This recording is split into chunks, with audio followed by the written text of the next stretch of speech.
Hi everyone, so this is the last video of the course. Woohoo! So you'll be glad of that. I'm sort of glad too, because I've been standing and recording these videos for 3 days straight, from dawn to dusk basically.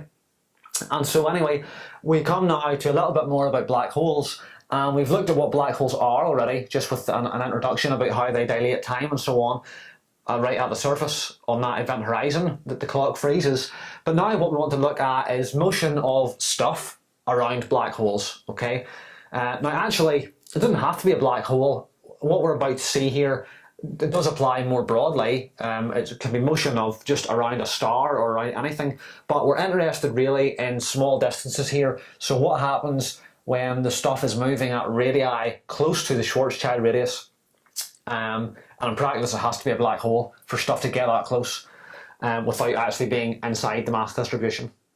So at any rate, I want to take you back to this equation, okay? So whenever we looked at planetary motion, and we started with the Schwarzschild metric, and we had the geodesic equations for the t, theta and phi coordinates, and then we took our parameter of the geodesic as the proper time, and then doing so allowed us to kind of bypass the Euler-Lagrange equation for r and instead just use L equals minus c squared, where L is the Lagrangian, and you end up with this equation here when all was said and done. Okay, so A and B here are constants.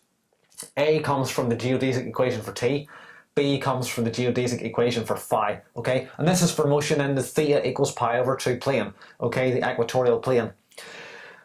Now, what I'm going to do is just a little bit of algebra here. So I'm going to multiply this whole thing out, okay? So r dot squared is equal to c squared a squared, and we will have minus c squared.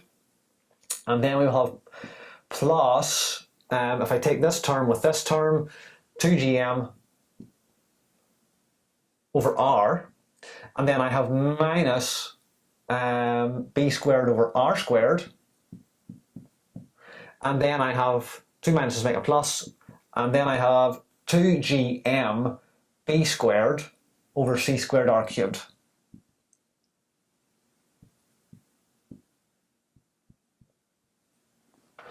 Alright, and then what I'm going to do is collect some terms. So here I've got a bit that's just constants. Okay, so this bit's got no r dependence. That's just c squared times a squared minus 1. So let me keep that on the right, but bring everything else over to the left. So we will have r dot squared, let's see, minus, let's take this term, so minus 2gm over r plus b squared over r squared, and then minus 2gm b squared over c squared r cubed equals, on the right hand side, the constant bit, so c squared times a squared minus 1. Okay. And then what I'm going to do next is I'm going to multiply by a half times little m. Okay, so the first term will become a half m r dot squared. Now what is little m here? Okay, so remember we have our gravitating mass that generates the gravitational field. Okay, that's capital M.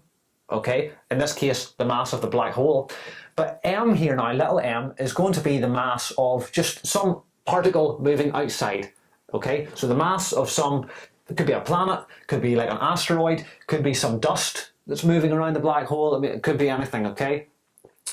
Now I hear you say, well, what is mass? Is that the relativistic mass? Is that, you know, because the mass changes with the velocity and so on. It's just the Newtonian mass here. Okay, so it's just, we're going to assume that this particle is not moving too quickly, and we're just going to take this to be the Newtonian, the old Newtonian inertial mass, okay, of F equals ma. Okay, so let's multiply everything through by that, a half m, and then this 2 will be gone, and I'll just put the little m here, actually, and open a bracket, and then this will become, I'll make that a plus, and this becomes minus gm over r. Just let me tidy that just a little bit.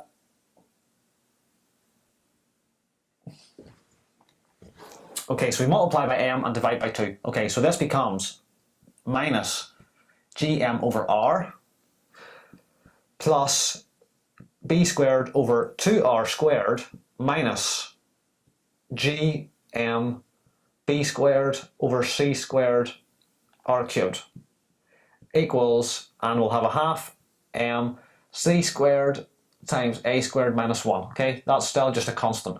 And in fact, let me call that constant a different name. Okay, let me call it capital E. Still just a constant, but let me rename it. Okay, fine. So let's think about this here equation.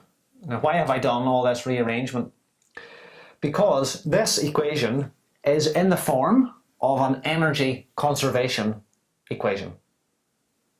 Okay, what do I mean? Look at this first term here, a half m r dot squared.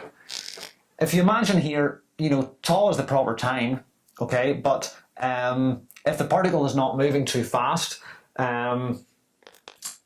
and if the gravitational field, I suppose, is not too strong, then essentially that's just differentiation with respect to the coordinate time, t. But at any rate, this is like a kinetic energy, okay? A kinetic energy in the radial direction, okay? So this is like radial kinetic energy. And then this part, this is like a potential energy here. If I include the m, it's like a potential energy, okay? And over here, this is like total energy, okay? It's energy conservation. Now, of course, in reality, this particle is moving in 3 dimensions, okay? It's not just moving in the r direction only. The angle, it stays in the plane theta equals pi over 2, but the phi angle changes. But it turns out, without going into details, and this is true in classical mechanics too, so in Newtonian gravity, you can recast the equations of motion into such a form as this, okay, where essentially it becomes like a one-dimensional equation, r dot. So this describes the radial motion, okay, this equation describes the radial motion of the particle, so how much r is changing, and the rate at which phi changes, the angle, that's basically the angular momentum, okay, and it is hidden here, and it's hidden inside the constant b. Okay, but the information about the phi movement is not lost, it's inside the b. Okay, so the faster that it moves through the angles, the bigger b will be, essentially. So b is basically the angular momentum. So this term is like radial kinetic energy, and this second term, if I include the little m, is like a potential energy, where the bit in brackets then is a bit like a potential function. So let me call this bit in the brackets just u of r. All right, so it's like a potential function. So if you were to set up the same problem in Newtonian gravity, as I say, you actually can eventually come to the exact same equation as this, except you don't have this term. Okay, and this is a small term anyway, okay, it's got c squared in the denominator. So in Newtonian gravity, you actually get the exact same equation, it's just except this isn't here. Okay, and look at what you've got. You see here minus gm over r. That's exactly, so let me just write, well, let me write u of r again up here. Let me just copy it out. So it's minus gm over r plus b squared over 2r squared minus gm b squared over c squared r cubed. So I say the first two terms will still appear in the Newtonian theory of gravity, because in fact, look, that is nothing other than the Newtonian gravitational potential. Okay, outside a spherically symmetric distribution of mass, capital M, that's the potential it generates. Phi is minus gm over r. Okay, and then to get potential energy, you take the potential function and multiply it by the mass of the particle. What's this term then? Well, this is essentially a centrifugal term, okay? You call it centrifugal energy, really, or centrifugal potential. So, what does it mean? It's a result of the angular momentum, okay? It's kind of fictitious. It's like the bucket spinning in the circle, okay? So remember I had that discussion of a bucket being spun in a circle. So if you're in the reference frame where you're standing outside and watching that, the only force that you see is the centripetal force, the tension in the rope, keeping the bucket moving in a circle, okay? And that's like this in this case, okay? That's like the central gravitational force of Newtonian gravity.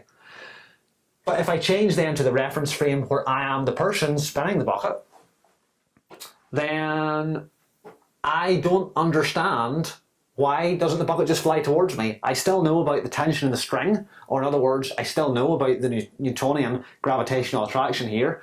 And this is the fictitious part then that I introduced to correct it. So this is a fictitious, I'll not say energy, I'll say a centrifugal potential really here. But this is the fictitious bit I bring in to correct Newton's laws, basically. So if I plot this function u of r, in the Newtonian case, maybe I should draw my axes a little bit differently. Move that up a bit. In the Newtonian case, if I put r and u of r, it looks something like this. Okay? So at long range, it's just dominated by the gravitational potential minus gm over r, okay? So it would just go down like that. But then you have also then at short range, a repulsive part, okay, with a plus sign, and that makes it go up this way. So provided b is non-zero, okay, so provided the angular momentum is non-zero, and that prevents the particle from falling in, okay? It prevents me in my frame of reference where I spin the bucket. It explains why the bucket doesn't just fly towards me, because there's a repulsive, fictitious centrifugal force. Now, at any rate, imagine, again, this is still Newtonian, okay, so just forget that term for just a minute more. But imagine I have a planet and it has a certain total energy E. Okay, maybe I should really say I'm plotting m times u of r, okay, so I'm plotting the potential energy there. But now I suppose my total energy is E, okay? This picture helps me classify the type of orbit I have. Okay, what do I mean? Imagine that I take this minimum here and say that's the energy of my particle, okay, as it goes around this black hole or this star or whatever. Okay, what values of r can it take? Remember, the energy is conserved, so just imagine this as being like in a valley, okay? It's just a particle, there's my planet, and it gets stuck in this valley. It doesn't have enough energy to climb these hills, so it stays at this value of r. It stays at a fixed radius r. It's still rotating in the phi direction, but it's got a fixed radius r. That's a circular orbit. On the other hand, if I take a slightly bigger energy, but still negative, then my planet can have, it can roll back and forward on this curve, essentially. In other words, it can roll between two different values of r. So at the smallest, it can have this value of r, and at the most, it could have this value of r. And it goes back and forward, actually, between those two values of r. It does do that. And that's an elliptical orbit, okay? There's a distance of it being far away, and then there's a shorter distance where it's closer. That's elliptical. If I go up to e equals 0, that's when I get an unbound orbit, okay? The particle can actually escape to r equals infinity. That's a parabola. And also that's true if e is greater than 0, that's a hyperbolic orbit. So that's the classification of Newtonian orbits according to this effective potential. Okay, so it's the real potential plus the fictitious part, okay, in the reference frame where we sort of combine the rotational motion in the phi direction into this one equation, okay? So we're in the reference frame where we rotate with the planet. But now, what about this term in general relativity? So in the Schwarzschild metric, we get this extra term. It's got a minus sign, it's attractive, and the denominator, the bottom line, it's got r cubed. So it's even weaker, it's even shorter range than these two terms, okay? But it actually totally changes the short range behavior. So if I take a different color, if I do include this term, okay, so this is a correction due to general relativity, it behaves like a short range attractive extra potential 1 over r cubed, okay? It's like, in fact, it's like an attractive 1 over r to the 4 force, okay? Remember, force is the derivative of potential. So, in Newtonian gravity, the potential goes as 1 over r, so the force is 1 over r squared.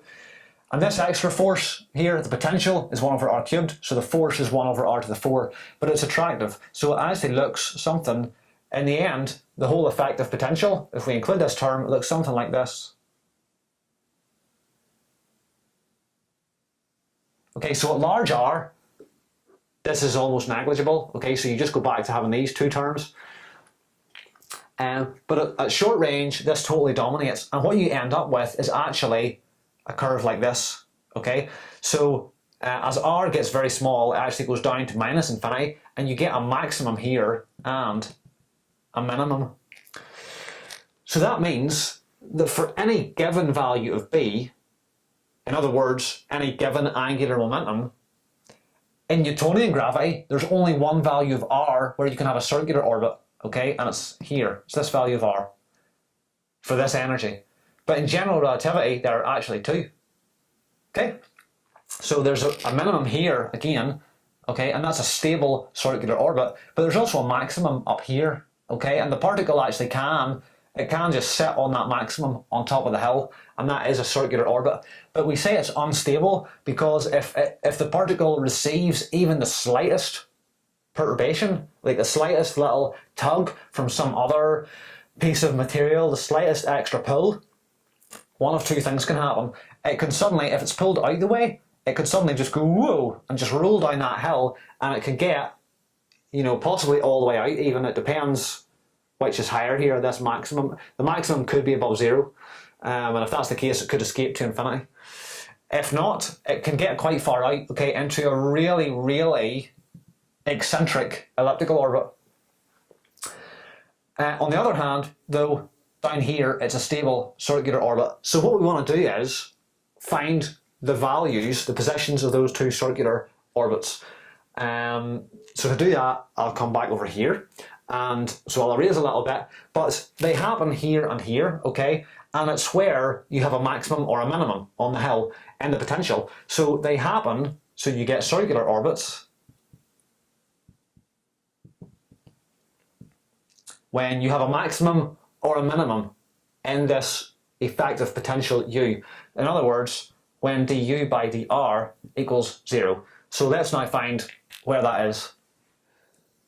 Okay, so let's go ahead and find these, the maximum and minimum in this function. So here's u of r. So then du by dr, okay, so we just differentiate.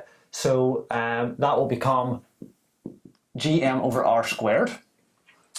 And then we have r to the minus 2, so that will give us a minus 2b squared over 2r cubed. And that 2 will cancel that 2, okay? And then the last term, this will become plus 3gm b squared over c squared r to the 4. Okay, and we set it equal to 0 to find the maximum and minimum. Now, if I multiply through this entire equation by r to the 4, that's probably the best thing to do here, then I should get a quadratic equation. So multiply through by r to the 4, and you get gm r squared minus b squared r plus 3gm b squared over c squared equals 0. And then divide through by gm, so r squared minus b squared over gm r plus 3b squared over c squared equals 0. Okay, there we are, quadratic equation, and if we can find two values of r, they will be the maximum and the minimum. So let's do that. You can use the quadratic formula. I'll do it by completing the square. So we've got r minus b squared over 2gm squared. So if you square that, the first term will be r squared, and then you'll have twice the product. So you'll have minus b squared r over gm, so that's that. And then you will end up with a plus b squared over 2gm all squared, which we have to subtract away again, so p squared over 2gm all squared, and then we still have this term. No, we've got that term, we need to have this term still. So plus 3b squared over c squared. And let's see, keep this, so r minus b squared over 2gm squared. Take this all over to the right hand side. So this becomes equal to, do this squaring, so that's b to the 4 over 4g squared m squared minus 3b squared over c squared. And therefore r minus b squared over 2gm squared. Let me write this as follows. So b to the 4 over 4g squared m squared times 1 minus, okay, and let me factor, so we're factoring out b to the 4 over 4g squared m squared. That means we take this term, the 3b squared over c squared, and multiply it by the inverse of this. So 4g squared m squared over b to the 4.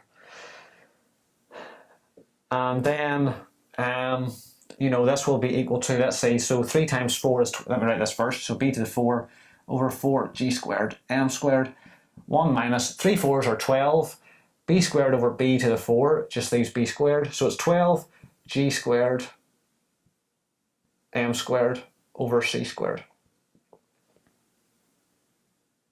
And then, to finally find r, we can take square root of both sides with a plus or minus sign and move this term here over. So you will have r equals b squared over 2gm plus or minus the square root of this thing. So it will become, well, you can take the square root of this again. Should have kept it like that, I suppose. So b squared over 2gm root 1 minus 12g squared m squared over c squared. Oh, and there's a b squared I've missed. It should be there.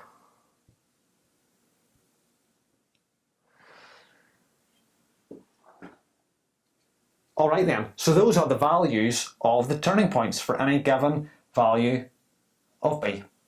So those are the values of r that give you the circular orbits. So the bigger one, which is the one with the plus sign, it will be the minimum, and the smaller one, which is the one with the minus sign, it will be the maximum, so it will be here. Now, I haven't proved that, but you could take second derivatives and show it outright, okay, which one's maximum and which one's minimum. Now, there is one more point that I would like to just make before we end the video, and therefore end the course, and it's something called the innermost stable circular orbit, okay? So, as I've already mentioned, everything here depends on b.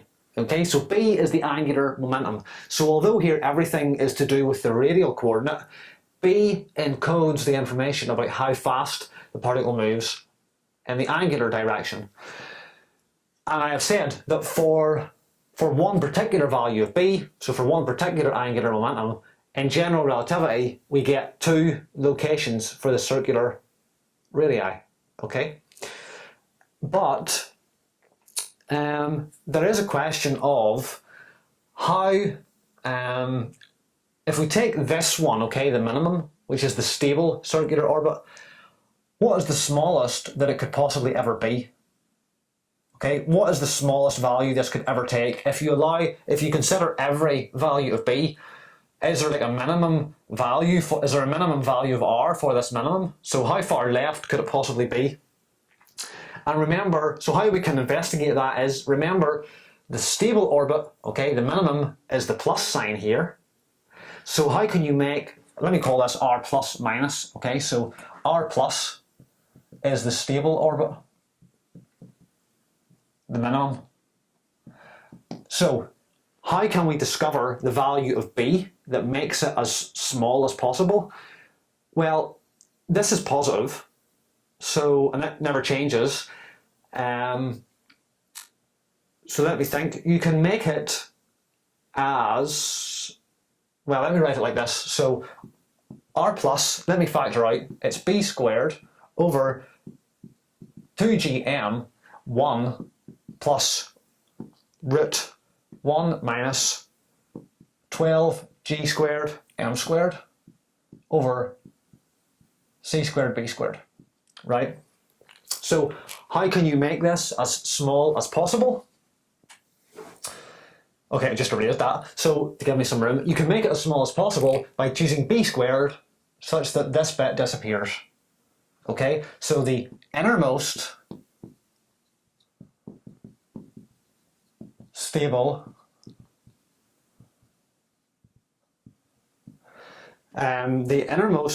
circular orbit is chosen by choosing B to make this as small as possible, this square root. So how can you do that? You make 1 minus this equals 0. So 1 minus 12g squared m squared over c squared b squared equals 0. And if you rearrange, that gives you b squared equals 12 g squared m squared over c squared. So if you choose the angular momentum to have that value, you will get the smallest possible stable circular orbit. And what will it be then? Then r plus will be, so you get b squared over 2gm, and this goes to 0. Okay, so 1 minus 12g squared m squared over c squared b squared, that's 0. So this is what you get, just r plus. Okay, the radius of the circular orbit is this. And let's put actually in what b squared is. So b squared is 12g squared m squared over c squared, and then we've got 2gm. And gm cancels with gm. 12 over 2 is 6. So you've got 6gm over c squared. And notice as well that 6 is 3 times 2. How profound. Not really. But 3, we can write this as 3 times 2gm over c squared. And this thing is exactly the Schwarzschild radius. So in the case of a black hole, this is the radius of the event horizon. Okay, so that is the smallest value that a stable circular orbit can possibly have. So what does it mean physically? It means that if you have a black hole and stuff moving around it, the event horizon, so where you see like a black sphere that the light can't escape from, it's the radius rs. Okay, that's the event horizon, the Schwarzschild radius. But anything else in circular orbits around it, so any dust, anything you see, it can have a stable orbit at least as big as this, but anything smaller, it can't stay in a stable orbit, and so it will fall into the black hole. And that's why if you ever see, well, you haven't seen one for real, but an accretion disk around a black hole, so whenever it's drawing material away from a star or whatever, there is an orbit of that material around the black hole, but not any lower than this distance. So there comes a point, 3 times the event horizon, where the stuff then just falls in. Okay, and that's the end of the course. I hope you've enjoyed that. I hope you've enjoyed this kind of overview into general relativity. As far as the exam is concerned, and so on, the videos here obviously aren't just as fully complete as the lecture notes. You need to do both, okay? So you need to read the lecture notes, but hopefully the videos have been a useful guide for you as to kind of picking out the most important points of the lecture notes and doing some examples. So, of course, I'm still available to contact. Of course, you're watching this in like March or April. For me, it's the 10th of December, so I was almost going to say Merry Christmas. I don't know what the situation with COVID is going to be. When you're watching this right now, the Pfizer vaccine was just approved last week. So hopefully things are better and things are improving. But stay safe and good luck with your studies.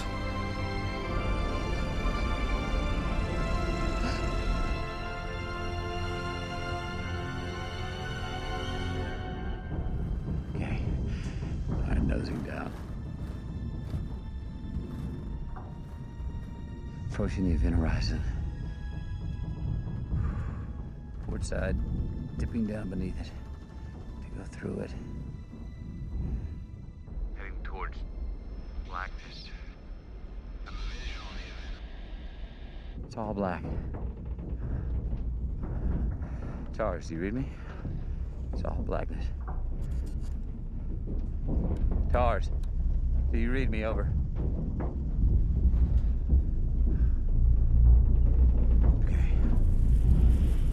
Screens, gaining interference, losing control of the stick. Got flashes of light in this blackness. The turbulence in the gravity is increasing.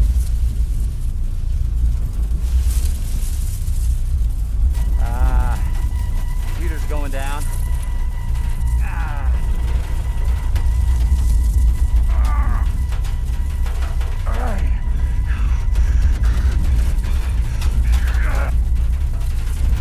Gravitational pull, I'm losing control. Stick.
Yeah.